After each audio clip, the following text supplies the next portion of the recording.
एक वक्त की बात है। एक घने जंगल के किनारे एक छोटा सा गांव नूरपुर आबाद था। इस गांव के लोग मेहनती और सादा थे, लेकिन उस गांव के करीब मौजूद एक पुराना वीरान हवेली से सब डरते थे। कहा जाता था कि वहां एक मन चढ़ीलाम का साया है। बूढ़े लोग बताया करते कि एक औरत ज़ैनब जिस पर जादू का इल्जाम लगाया गया था, उसी हवेली में जिंदा जलाई गई। उसकी चीखें रातों में सुनी जाती थीं। उसके बाद वो जगह मनहूस कहलाई। कई साल तक सब कुछ ठीक चलता रहा, मगर फिर गांव में अजीब वाकयात होना शुरू हुए।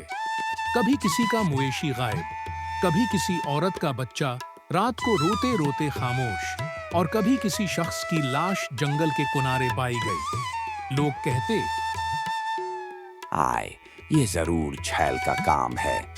उसी गांव में एक नौजवान लड़का रहता था, अली। वो बहादुर, समझदार और तजस्सुस से भरपूर था। उसके वालिदीन एक हादसे में बचपन में ही फौत हो चुके थे और वो अपनी नानी के साथ रहता था। अली, वो चुड़ैल इंसानों की जान लेती है, मत जाओ। मगर अली ने कान न धरे। एक चांदनी रात अली ने एक चिराग, पानी, दुआ की तस्बीह और एक पुरानी तलवार ली और हवेली की तरफ रवाना हो गया।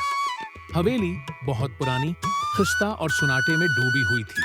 दरवाजा खुद ब खुद चरचराता खुल गया।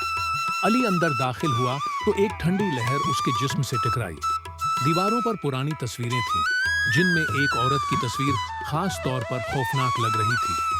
अचानक उसे किसी के हंसने की आवाज आई, एक निस्वानी मगर भयानक कहकाहा। कौन है? सामने आओ। सामने एक धुआं सा जमा होने लगा और एक औरत का रूप बना। लंबे सफेद बाल, सरख आंखें, नीले होंठ। तू भी मेरी तरह मरना चाहता है, अली? अली कांप गया, मगर उसने हिम्मत न हारी। उसने तस्बीह पढ़नी शुरू की। चुड़ैल जोर से चीखी, दीवारें लरज़ने लगीं, मगर अली ने हिम्मत न छोड़ी। तुम्हें नहीं मालूम मैं कौन हूँ? मैं ज़ैनब हूँ, जिस पर जुल्म हुआ और आज भी इंसाफ की तलाश में हूँ। अली ने जब गौर से सुना तो समझ गया कि ज़ैनब कोई जादूगरनी नहीं थी, बल्कि उस पर झूठा इल्जाम लगाकर उसे कत्ल किया गया था। अगर तुम बेगुनाह थी तो तुम्हें इंसाफ दिलाना मेरी जिम्मेदारी है, लेकिन बदला लेकर तुम और लोगों को क्यों नुकसान पहुंचा रही हो?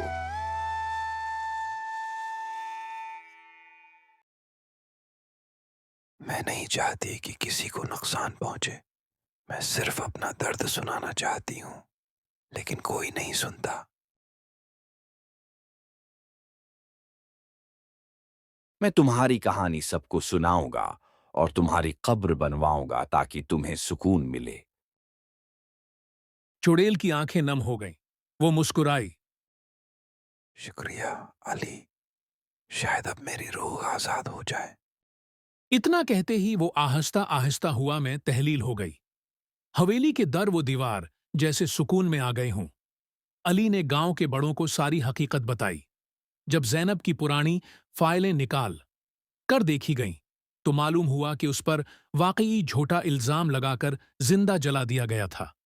गांव वालों ने उसके लिए एक बाइज्जत कब्र बनवाई, दुआ की और हवेली को मुनहदम कर दिया।